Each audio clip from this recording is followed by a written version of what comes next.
할머니, 위험해요. 뒤로 물러나세요. 그의 목소리는 차가웠다. 태준이 다가와 옥분의 팔을 잡아 끌었다.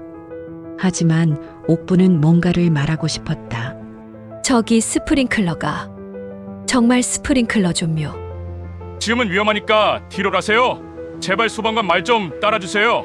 태준의 말소리가 거칠어졌다. 옥분은 손에 들고 있던 스캐너를 꽉 쥐었다. 그녀가 뭔가 말하려고 할 때마다 태준은 더욱 단호하게 제지했다. 대체 옥분은 소방관에게 중요한 무언가를 알리려고 이리도 위험을 감수하려는 것일까요? 이야기 시작 전 구독, 좋아요는 저희가 영상을 만드는데 가장 큰 힘이 되는 원동력입니다. 꼭 한번 부탁드립니다. 2009년 늦가을 저녁, 밤 12시, 광주에 있는 오래된 우남 재래시장 뒷골목에 붉은 불빛이 번지기 시작했다. 옥부는 집 안에서 작은 라디오 스캐너를 만지작거리고 있었다. 70이 넘은 나이에도 여전히 밤늦게 잠들지 못하는 버릇. 무전기에서 흘러나오는 소방서 교신을 들으며 하루를 마무리하는 것이 그녀만의 일과였다. 갑자기 코끝을 스치는 냄새. 연기 냄새가 아니었다. 더 날카롭고 자극적인 냄새. 이상하네. 옥부는 창문을 열었다. 바람을 타고 들어오는 냄새가 더욱 진해졌다. 오래전 공중전화 설치 일을 하던 시절 전선을 청소할 때 맡았던 그 냄새. 신나. 가연성 용제의 독특한 향이었다. 스캐너에서 급작스럽게 소방서 무전이 터져 나왔다. 우남시장 화재 신고 접수. 전 대원 출동 준비. 옥부는 재빨리 옷을 챙겨 입었다. 시장까지는 걸어서 3분 거리. 평소보다 빠른 걸음으로 현장을 향했다. 도착했을 때 이미 소방차 2대가 와 있었다. 연기가 골목 전체를 뒤덮고 있었지만 불길은 그리 크지 않았다. 옥부는 통제선 너머에서 상황을 지켜봤다. 저기 봐요. 스프링클러가 안 나와요. 옥분이 작은 목소리로 중얼거렸다. 하지만 아무도 그녀의 말을 듣지 않았다. 젊은 소방관 태준이 호스를 끌고 화재 진압에 집중하고 있었다. 옥부는 골목벽을 살펴봤다. 스프링클러 점검 스티커가 붙어 있었는데 날짜 부분이 이상하게 지워져 있었다. 손으로 비비면서 확인하려던 순간 할머니, 위험해요. 뒤로 물러나세요. 태준이 다가와 옥분의 팔을 잡았다. 그의 목소리는 차가웠다. 아니에요. 저기 스프링클러가. 지금은 위험하니까 뒤로 가세요. 옥부는 손에 들고 있던 스캐너를 꽉 쥐었다. 그녀가 뭔가 말하려고 할 때마다 태준은 더욱 단호하게 제지했다. 할머니, 현장에서는 소방관의 지시를 따라주세요. 주변 사람들이 하나둘 쳐다보기 시작했다. 옥분의 얼굴이 붉어졌다. 그동안 무전을 들으며 쌓은 지식, 오랜 경험으로 느낀 이상한 점들. 그 모든 것이 한순간에 무시당하는 기분이었다. 태준은 계속해서 화재 진압에 집중했다. 물이 불길을 잠재우자 연기가 점점 옅어졌다. 다행히 큰 피해는 없어 보였다. 하지만 옥분의 마음속에는 의문이 계속 자라나고 있었다. 신나 냄새, 작동하지 않는 스프링클러, 지워진 점검 날짜. 이 모든 것이 우연일까? 할머니, 괜찮으세요? 옆에 서 있던 시장 상인이 걱정스럽게 물었다. 괜찮아요. 그런데 이상해요. 냄새가. 무슨 냄새요? 하지만 이제는 연기 냄새만 남아 있었다. 옥분이 처음 맡았던 그 날카로운 냄새는 사라져 버렸다. 태준이 장비를 정리하며 동료와 대화하는 소리가 들렸다. 원인은 아직 모르겠지만 초기 진압이 잘 돼서 다행이네요. 스프링클러는 왜 안 나왔을까요? 나중에 확인해 봐야겠어요. 옥부는 그 대화를 들으며 조용히 고개를 끄덕였다. 역시 뭔가 이상했던 것이다. 하지만 아무도 그녀의 말에 귀 기울이려 하지 않았다. 집으로 돌아가는 길, 옥분의 손에는 여전히 스캐너가 들려 있었다. 오늘 밤의 일을 잊지 않기 위해 꽉 쥐고 있었다. 다음 날 아침, 옥분은 집 암벽에 붙어 있는 종이들을 바라보고 있었다. 손으로 그린 시장 평면도, 각 점포의 위치, 통로, 비상구까지 세세하게 그려진 자작 도면이었다. 그 옆에는 색깔별로 구분된 포스트잇들이 줄줄이 붙어 있었다. 노란색 포스트잇에는 시간이 적혀 있었다. 새벽 2시 30분, 새벽 3시 40분, 새벽 4시 15분. 파란색 포스트잇에는 장소가 적혀 있었다. 동쪽 입구, 서쪽 창고, 중앙광장. 옥부는 커피를 한 모금 마시며 지난 몇 주간의 기록을 되돌아봤다. 처음에는 단순한 호기심이었다. 밤마다 들리는 소방서 무전이 지루해서 다른 주파수를 돌려보다가 발견한 이상한 패턴. 베이스, 여기 찰리. 점검 완료. 찰리 베이스 응답. 다음 구역으로 이동. 이런 식의 간단한 교신이 매주 같은 시간, 같은 순서로 반복됐다. 처음에는 경비업체나 관리사무소 직원들의 순찰 무전이라고 생각했다. 하지만 뭔가 달랐다. 옥부는 노트를 펼쳤다. 삐뚤빼뚤한 글씨로 가득 찬 수기 기록들. 날짜, 시간, 호출 부호, 간단한 대화 내용까지 모두 적혀 있었다. 베이스 여기 델타. 밸브 확인 중. 델타 알파로 변경. 시간 조정 필요. 알파 수신. 5분 후 재시작. 일반적인 경비 순찰이라면 이렇게 복잡할 이유가 없었다. 더구나 호출 부호도 계속 바뀌고 시간도 불규칙하게 조정됐다. 하지만 옥분의 눈에는 패턴이 보였다. 화요일은 항상 동쪽 구역부터 시작. 목요일은 서쪽 창고 쪽. 토요일은 중앙광장 근처. 그리고 어젯밤 화재가 난 곳은 바로 화요일 패턴의 첫 번째 지점이었다. 옥부는 손가락으로 지도를 따라가며 생각에 잠겼다. 스프링클러가 멈추는 소리. 그녀는 과거를 떠올렸다. 젊은 시절 전화국에서 일할 때 공중전화 설치를 위해 건물 곳곳을 다녔던 기억. 배관공사, 전기공사를 지켜보며 자연스럽게 익힌 각종 소음들. 특히 밸브가 잠기는 소리는 잊을 수 없었다. 쇳덩이가 딱 맞아떨어지는 그 특유의 금속음. 어젯밤 화재 현장에서 그 소리를 들었다. 분명히 들었다. 불길이 번지기 직전 어디선가 들린 작은 금속음. 옥부는 다시 노트를 펼쳤다. 지난주 무전 기록을 찬찬히 살펴봤다. 델타, 밸브실 진입. 수신. 시험 모드 전환. 전환 완료. 다음 단계 대기. 시험 모드. 옥부는 이 단어를 동그라미로 표시했다. 스프링클러 시스템을 점검할 때 사용하는 모드였다. 점검 중에는 자동으로 작동하지 않는다. 그렇다면 어젯밤 스프링클러가 작동하지 않았던 이유를 설명할 수 있었다. 옥부는 벽시계를 바라봤다. 오후 2시. 시장에 나가서 직접 확인해 볼 시간이었다. 하지만 어제 태준에게 당한 일이 마음에 걸렸다.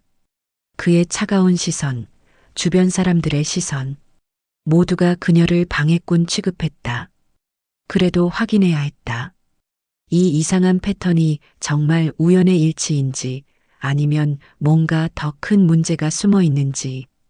옥부는 스캐너를 가방에 넣고 집을 나섰다. 오늘은 조용히 아무도 모르게 살펴볼 생각이었다.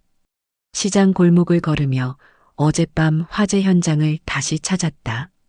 낮에 보니 생각보다 피해가 적었다. 상인들은 벌써 정리를 마치고 영업 준비를 하고 있었다. 옥부는 스프링클러 점검 스티커를 다시 살펴봤다.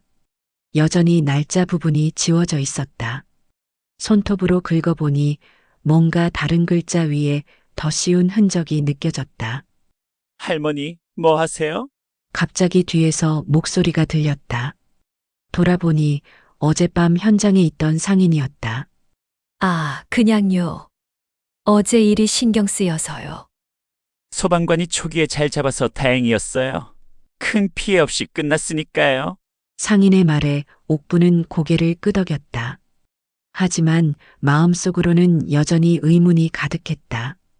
큰 피해 없이 끝난 게 정말 다행일까?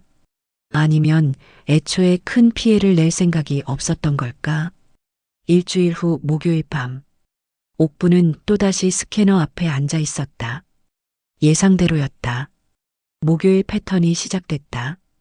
베이스, 여기 에코. 서쪽 구역 진입. 에코 수신. 점검 시작. 옥부는 손목시계를 확인했다. 새벽 2시 정각. 지난주와 똑같은 시간이었다. 그녀는 재빨리 옷을 입고 밖으로 나갔다. 이번에는 미리 준비해뒀다. 작은 수첩과 볼펜, 그리고 손전등. 서쪽 창고 구역으로 향하는 길. 옥분의 걸음이 빨라졌다. 뭔가 일어날 것 같은 불안한 예감이 들었다. 도착했을 때는 아직 아무 일도 일어나지 않았다. 하지만 공기 중에 또 그 냄새가 있었다. 신나. 가연성 용제의 냄새. 옥부는 창고 주변을 조심스럽게 살펴봤다. 스프링클러 헤드들이 천장에 규칙적으로 달려 있었지만 뭔가 이상했다. 점검용 표시등이 깜빡이고 있었다. 그때 저 멀리서 작은 불빛이 보였다. 뭐지? 옥분이 소리를 내자마자 불빛이 꺼졌다. 그 직후 어디선가 발걸음 소리가 들렸다. 누군가 급하게 도망가는 소리였다. 몇 분 후 창고 한쪽에서 작은 연기가 피어올랐다. 불이야! 옥분이 소리쳤다. 하지만 이미 밤 늦은 시간. 주변에 사람이 별로 없었다. 그녀는 급하게 119에 신고했다. 여보세요. 화재 신고합니다. 오남시장 서쪽 창고예요. 신고 후 몇 분이 지나자 소방차 사이렌 소리가 들렸다. 이번에도 태준이 맨 앞에서 뛰어왔다. 하지만 이상했다. 불길이 생각보다 작았다. 오히려 너무 작아서 의심스러울 정도였다. 할머니, 또 여기 계세요?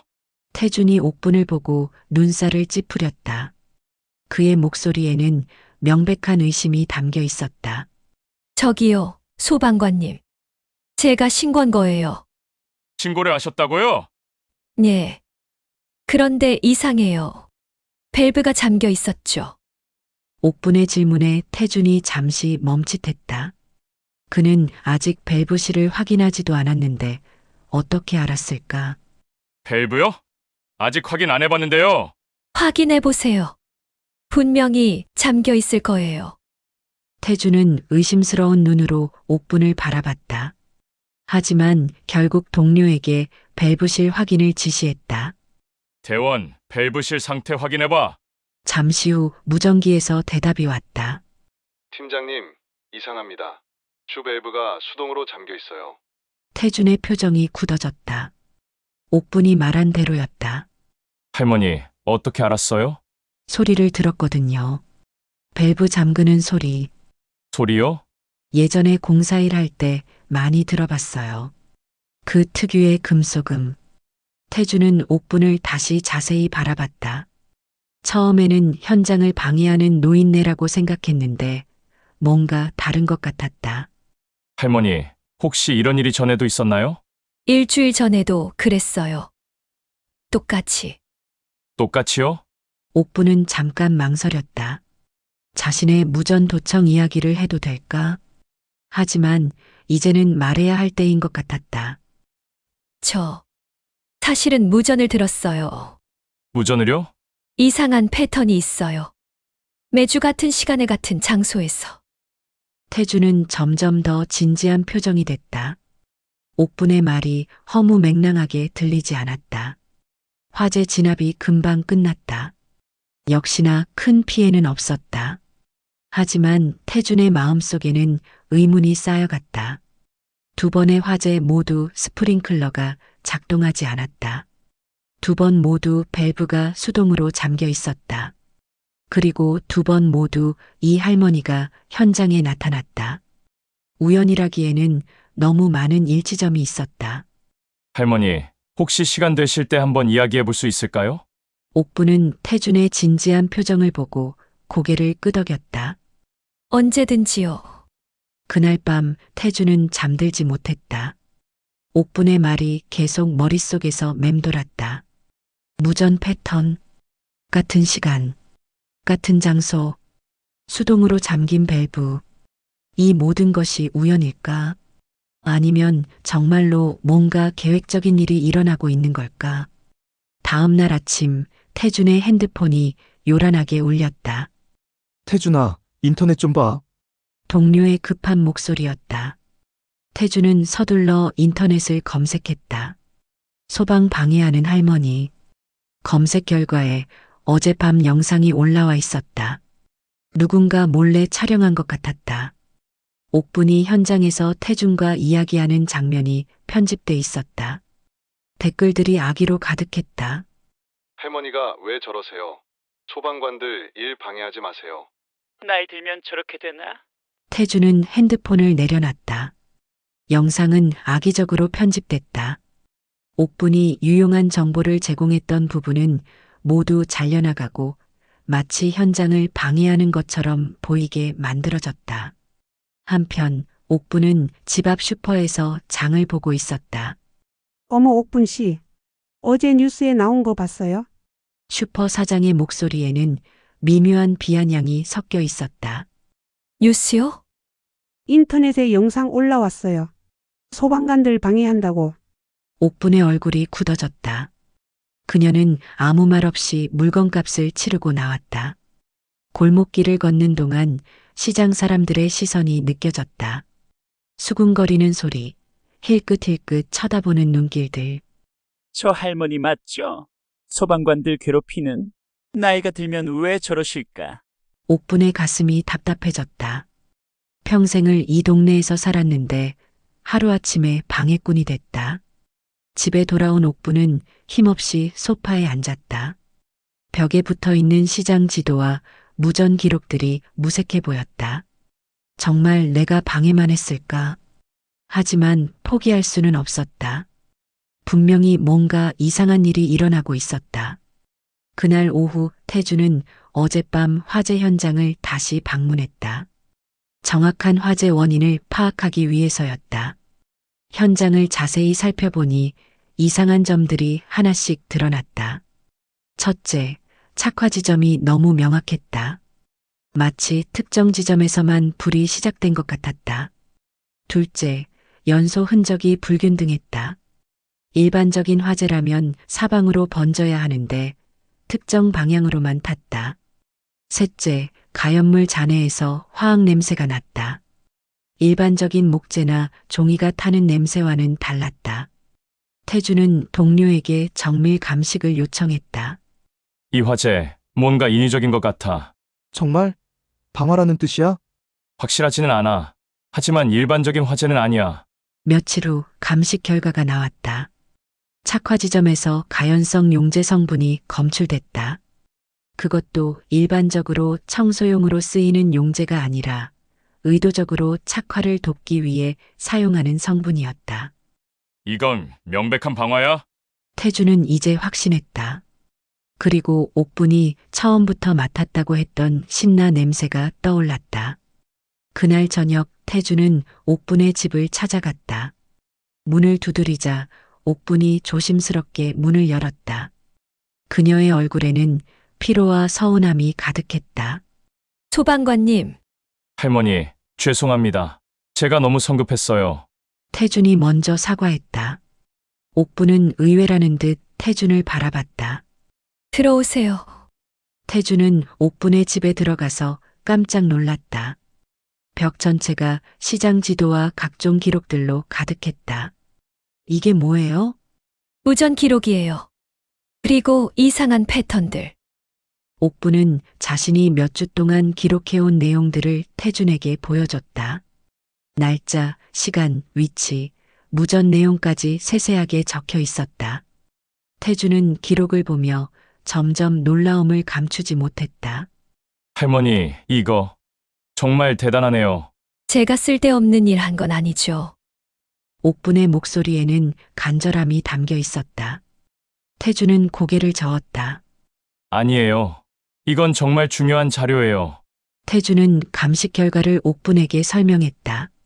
방화 의혹, 가연성 용제 검출, 인위적인 착화 흔적들. 할머니가 처음부터 맞았어요. 정말 죄송합니다. 옥분의 눈에 눈물이 고였다. 몇 주 동안 쌓인 억울함과 서운함이 한꺼번에 풀리는 기분이었다. 그럼 이제 어떻게 하죠? 이 자료를 바탕으로 수사를 시작해야겠어요. 할머니, 도와주실 수 있나요? 옥분은 망설임 없이 고개를 끄덕였다. 물론이죠. 다음 날부터 태준과 옥분은 본격적인 조사에 들어갔다. 태준은 소방서에서 지난 몇 달간의 화재 신고 기록을 뒤져봤다. 옥분의 무전 기록과 비교해보기 위해서였다. 놀라운 사실이 드러났다. 옥분이 기록한 이상한 무전 패턴과 일치하는 날짜에 소규모 화재나 오작동 신고가 여러 건 있었다. 모두 큰 피해는 없었지만 공통점이 있었다. 모든 사건에서 스프링클러 시스템이 제대로 작동하지 않았다. 할머니, 이거 보세요. 태준이 컴퓨터 화면을 가리켰다. 화재 발생 지점들이 지도에 표시돼 있었다. 이 모든 장소가 할머니 기록과 정확히 일치해요. 옥부는 자신의 노트와 화면을 번갈아 보며 놀라워했다. 정말 그러네요. 그럼 이 사람들이 계획적으로 화재를 일으킨 거죠. 하지만 왜 그랬을까요? 두 사람은 더 깊이 파고들기 시작했다. 태주는 해당 건물들의 보험 가입 현황을 조사했다. 옥부는 자신이 들었던 무전 대화 내용을 더 자세히 분석했다. 며칠 후 결정적인 단서를 발견했다. 할머니, 이것 좀 보세요. 태준이 보험 가입 목록을 가져왔다. 화재가 발생한 모든 상가가 최근 몇 달 사이에 같은 보험회사에서 보험금을 크게 늘렸다. 그리고 이 보험들을 설계한 사람이 모두 같은 설계사예요. 누구요? 장달수라는 사람이에요. 옥부는 그 이름을 들어본 적이 있었다. 최근 시장 상인들 사이에서 자주 언급되던 이름이었다. 아, 그 사람. 요즘 시장에서 보험 영업 많이 하더라고요. 할머니도 만나보셨어요? 저한테는 안 왔어요. 하지만 다른 상인들이 말하길 보험료는 저렴한데 보장은 엄청 좋다고 하더라고요. 태준과 옥부는 서로 바라봤다. 퍼즐 조각들이 맞춰지고 있었다. 그럼 이거네요. 장달수가 상인들에게 보험을 많이 팔고 그 다음에 의도적으로 작은 화재를 일으켜서 보험금을 타게 하는 거죠. 하지만 상인들은 모를 거예요. 자신들이 피해자라고 생각하겠죠. 옥분의 추리가 맞았다. 상인들은 화재로 피해를 봤다고 생각하지만 실제로는 보험금으로 이익을 보게 되는 구조였다. 그리고 진짜 큰 돈을 버는 건 장달수와 그 일당이었다. 그런데 어떻게 스프링클러를 조작했을까요? 옥분이 자신의 기록을 다시 살펴봤다. 여기 보세요. 무전에서 자주 나오는 말이 있어요. 시험 모드 전환, 밸브실 진입, 점검 완료. 태준이 고개를 끄덕였다. 스프링클러 점검 업체에 사람을 심어뒀을 가능성이 높아요. 정기 점검을 핑계로 들어가서 시스템을 조작하는 거죠. 그래서 점검 스티커 날짜가 지워져 있었구나. 옥부는 처음 화재 현장에서 봤던 이상한 스티커를 떠올렸다. 할머니, 이제 결정적인 증거만 잡으면 돼요. 하지만 쉽지 않을 것 같았다. 이미 몇 차례 화재가 발생했고 범인들도 조심스럽게 행동할 것이다. 어떻게 하죠? 미끼를 써야겠어요. 태준이 말했다. 미끼요? 범인들이 다음 타겟을 정하도록 유도하는 거예요. 그리고 현장에서 붙잡는 거죠. 옥부는 잠시 생각에 잠겼다. 위험한 일이었다. 하지만 다른 방법은 없어 보였다.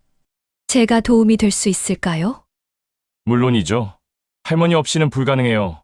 그날 밤 두 사람은 구체적인 계획을 세웠다. 위험하지만 꼭 필요한 작전이었다. 옥부는 벽에 붙은 시장 지도를 바라보며 생각했다. 몇 주 전까지만 해도 그냥 호기심으로 시작한 일이었는데 이제는 시장 사람들의 안전이 걸린 중요한 일이 됐다. 내가 할 수 있을까? 하지만 포기할 수는 없었다. 이미 너무 많은 것을 알아버렸고 태준도 자신을 믿고 있었다. 며칠 후 태준은 소방서에서 상급자에게 보고를 했다. 연쇄 방화 의혹이 있습니다. 보험 사기와 연관된 것 같습니다. 증거는 있나? 감식 결과와 무전 기록이 있습니다. 하지만 현행범 체포를 위해서는 합동수사가 필요합니다. 상급자는 자료를 훑어보더니 고개를 끄덕였다. 경찰과 협조해서 진행하게. 하지만 문제가 있었다. 증거가 부족했다. 옥분의 무전 기록은 결정적이지만 법정에서 증거로 채택되기에는 아직 미흡했다. 현행범을 잡아야 했다. 그날 저녁 옥분은 시장 상인들과 함께 저녁을 먹으며 자연스럽게 이야기를 꺼냈다. 요즘 보험 설계사가 자주 오던데 어떤가요? 장 설계사 말씀이세요? 좋더라고요. 보험료는 싸고 보장은 좋고. 혹시 저도 소개받을 수 있을까요? 우리 점포도 보험 하나 들어둘까 해서요. 상인들은 기꺼이 장달수를 소개해줬다. 다음 날 장달수가 옥분을 찾아왔다. 키가 크고 말이 많은 중년 남자였다. 어머니 안녕하세요. 장달수입니다. 네, 안녕하세요. 장달수는 능숙하게 보험 상품을 설명했다. 보장은 크고 보험료는 저렴한 거의 손해를 보는 상품이었다. 이렇게 좋은 조건이면 보험회사가 손해 아닌가요? 옥분이 의도적으로 물었다. 그런 걱정 마세요. 요즘 화재 같은 사고가 워낙 적어서 보험회사도 여유가 있거든요. 장달수의 말에서 묘한 확신이 느껴졌다. 마치 화재가 일어나지 않을 것을 확실히 알고 있는 것 같았다. 그런데 만약 화재가 나면 보상은 잘 되나요? 물론이죠. 최근에 다른 상인분들도 화재로 보상받으신 분들이 계세요. 처리도 금방 끝나고요. 옥부는 속으로 확신했다. 이 사람이 범인이 맞다. 그럼 가입하겠습니다. 보험 계약을 마친 후 옥부는 태준에게 연락했다. 미끼를 물었어요. 정말요? 어땠나요? 확실해요. 이 사람들이 범인이에요. 이제 함정을 설치할 차례였다. 태준은 동료들과 함께 옥분의 점포 주변에 몰래 감시 카메라를 설치했다. 그리고 밤마다 주변을 감시하기 시작했다. 일주일이 지났지만 아무 일도 일어나지 않았다. 혹시 들켰을까요? 옥분이 불안해했다. 조금 더 기다려봐요. 분명히 올 거예요. 태준의 말대로였다.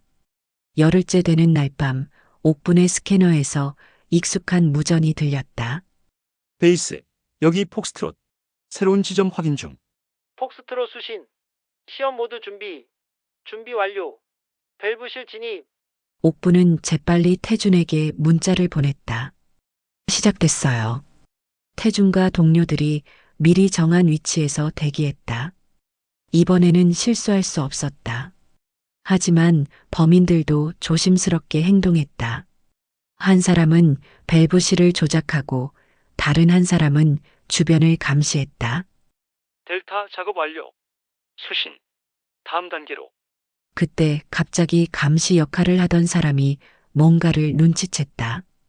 베이스 이상하다. 뭔가 있어. 뭐가? 사람 기척이 있어. 철수하자. 범인들이 도망가기 시작했다. 태준이 급하게 무전을 했다. 지금이야. 모두 출동. 하지만 한 발 늦었다. 범인 중 한 명은 체포됐지만 핵심 인물은 어둠 속으로 사라졌다. 체포된 사람은 유가람이었다. 스프링클러 점검 업체 직원이었다. 장달수는 어디 있어? 모르겠어요. 저는 시키는 대로만 했어요. 유가람은 쉽게 입을 열지 않았다. 하지만 그의 휴대폰에서 결정적인 증거가 나왔다. 장달수와의 통화 기록, 작업 지시서, 그리고 보험금 분배 계획까지. 하지만 장달수는 여전히 도망친 상태였다. 사흘 후 새벽 옥분의 스캐너에서 다시 무전이 들렸다. 하지만 이번에는 달랐다. 절망적이고 다급한 목소리였다. 아무나 좋으니까 대답해. 망했어. 완전히 망했어. 장달수의 목소리였다. 옥부는 즉시 태준에게 연락했다. 장달수가 나타났어요. 그런데 뭔가 이상해요. 태준이 급하게 달려왔다. 두 사람은 함께 무전을 들었다. 유가람이 잡혔어. 이제 끝났어. 장달수의 목소리에는 체념이 섞여 있었다. 그냥 한 번만 더 하자. 크게 한 번. 어차피 잡힐 거면. 옥분과 태준은 서로를 바라봤다. 위험한 상황이었다. 어디서 하려는 걸까요? 모르겠어요. 위치를 특정할 수 없어요. 그때 무전에서 또 다른 목소리가 들렸다. 형님, 너무 위험해요. 그냥 도망가요. 안 돼. 돈이 너무 많이 걸렸어. 장달수는 이미 이성을 잃은 상태였다. 1시간 후 시장 동쪽에서 연기가 피어올랐다. 저쪽이에요. 옥분과 태준이 급하게 달려갔다. 하지만 이번에는 달랐다. 불길이 훨씬 컸다. 장달수가 자포자기 심정으로 더 많은 가연성 물질을 사용한 것 같았다. 이거 큰일 났어요. 태준이 급하게 119에 신고했다. 하지만 새벽 시간이라 출동하는데 시간이 걸릴 것 같았다. 불길이 빠르게 번져나갔다. 주변 건물들이 위험했다. 사람들을 대피시켜야겠어요. 태준이 주변 건물들을 뛰어다니며 사람들을 깨웠다. 옥분도 아는 사람들에게 전화를 걸어 대피를 알렸다. 하지만 혼란 속에서 한 아이의 울음소리가 들렸다. 엄마, 어디선가 아이가 울고 있었다. 연기 때문에 위치를 파악하기 어려웠다. 어디야? 어디에 있어? 태준이 소리쳤지만 대답이 없었다. 그때 옥분이 귀를 기울였다. 오래전 공중전화 설치 일을 하면서 익힌 소리 감각이 되살아났다. 저쪽이에요. 골목 안쪽. 어떻게 알아요? 소리가 골목에서 울려 퍼지는 소리예요. 저쪽에서 오는 게 맞아요. 태준은 옥분의 말을 믿고 골목 안쪽으로 뛰어갔다. 정말로 거기에 아이가 혼자 울고 있었다. 괜찮아, 괜찮아. 태준이 아이를 안고 밖으로 나왔다. 그 순간 소방차 사이렌 소리가 들렸다. 본격적인 화재 진압이 시작됐다. 하지만 이미 불길이 너무 컸다. 진압 작업 중에 건물 한쪽에서 사람 그림자가 보였다. 저기 사람이 있어! 장달수였다. 불길에 갇힌 채 꼼짝하지 못하고 있었다. 태준이 구조하러 들어갔다. 위험했지만 생명을 구하는 것이 우선이었다. 나가세요. 위험해요. 장달수를 끌고 나오는 태준. 그 순간 천장 일부가 무너져 내렸다. 간신히 빠져나온 두 사람. 장달수는 연기 흡입으로 의식을 잃었다. 구급차가 도착해 장달수를 병원으로 이송했다. 그리고 현장에서 장달수와 함께 있던 공범도 체포됐다. 마침내 모든 범인이 잡혔다. 할머니, 정말 고생 많으셨어요.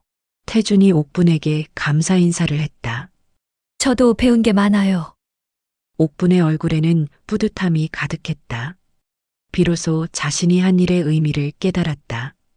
일주일 후 소방서에서 공식 브리핑이 열렸다. 우남시장 연쇄 방화 사건이 해결됐습니다. 보험 사기 조직의 소행으로 밝혀졌습니다. 기자들이 질문을 쏟아냈다. 어떻게 범인을 잡을 수 있었나요? 태준이 마이크 앞에 섰다. 시민의 제보와 협조가 결정적이었습니다. 구체적으로 어떤 제보였나요? 태준은 잠시 망설였다. 그리고 결심한 듯 입을 열었다. 옥분 할머니라는 분이 몇 주 동안 이상한 무전 패턴을 기록해서 알려주셨습니다. 옥분 할머니요? 네. 처음에는 죄송하지만 저희가 오해했습니다. 현장을 방해하는 분이라고 생각했죠. 태준의 목소리에 진심이 담겨 있었다. 하지만 할머니가 없었다면 이 사건은 해결되지 못했을 겁니다. 공식적으로 사과드립니다. 기자회견장이 조용해졌다. 태준이 계속 말했다. 우리는 종종 외모나 나이로 사람을 판단합니다. 하지만 경험과 지혜는 나이와 함께 쌓이는 거였습니다. 그때 브리핑룸 뒤쪽에서 옥분이 조용히 손을 들었다. 할머니 오셨네요. 한 말씀 해주세요. 옥분이 천천히 앞으로 나왔다. 기자들의 카메라가 일제히 그녀를 향했다. 저는 그냥 이상한 게 있어서 확인해 본 것뿐이에요. 옥분의 목소리는 조용했지만 단단했다. 라디오 듣는 게 취미라서 무전도 자주 들었거든요. 그런데 같은 시간에 같은 말이 반복되니까 이상했어요. 힘들지 않으셨어요? 오해도 받으시고. 기자의 질문에 옥분이 미소를 지었다. 처음에는 서운했죠. 하지만 태준 씨가 사과해 주셨어요. 그것만으로도 충분해요. 앞으로도 계속 무전을 들으실 건가요? 옥분이 웃었다. 라디오 끄는 법을 잊어버렸거든요. 브리핑룸에 웃음이 퍼졌다. 며칠 후 시장에서 옥분을 보는 시선이 완전히 바뀌었다. 옥분 씨, 정말 대단하시네요. 우리 시장을 구해주셨어요. 앞으로도 잘 부탁드려요. 옥분은 예전처럼 자연스럽게 시장을 돌아다녔다. 하지만 이제는 다른 의미였다. 더 이상 혼자가 아니었다. 태준도 가끔 시장에 들러 옥분과 안부를 물었다. 할머니, 요즘은 어떠세요? 좋아요. 그런데 네, 다른 구역에서 또 이상한 무전이 들려요. 태준이 깜짝 놀랐다. 정말요? 아주 약하게요. 하지만 비슷한 패턴 같아요. 옥분은 새로운 노트를 태준에게 보여줬다. 또 다른 지역에 의심스러운 무전 기록들이 적혀 있었다. 할머니, 또 시작해야겠네요. 그래야죠. 누군가는 들어야 해요. 두 사람은 서로 미소를 지었다. 그 후로도 옥분은 매일 밤 작은 라디오 앞에 앉아 도시의 소리를 들었습니다. 우리는 종종 가장 시끄러운 소리만을 믿습니다. 하지만 도시를 지키는 것은 때로는 작은 소리를 오래 듣던 사람들입니다. 나이가 들면 손은 느려지고 눈은 침침해지지만 경험은 더 멀리 듣습니다. 옥분은 자랑하지 않았습니다. 그저 오래된 습관대로 냄새를 맡고 금속이 잠기는 소리를 기억하고 종이에 시간을 적었습니다. 편견은 한 사람을 방해자로 만들었고 사과는 그 사람을 이웃의 눈으로 되돌렸습니다. 오늘 우리가 배운 건 단순합니다. 존중은 안전이다. 현장에서의 한마디, 온라인의 한 줄이 누군가의 용기를 꺾을 수도 살릴 수도 있습니다. 불은 눈앞에서 타오르지만 진짜 불씨는 마음속에서 번집니다. 서로의 경험을 믿고 오래된 지혜를 낮게 귀 기울여 들을 때 도시는 더 천천히, 더 안전하게 식어갑니다. 당신 곁에 옥분을 기억해 주세요. 그 작은 라디오가 내일 우리의 사이렌을 잠들게 할지 모릅니다. 시청해 주셔서 감사합니다.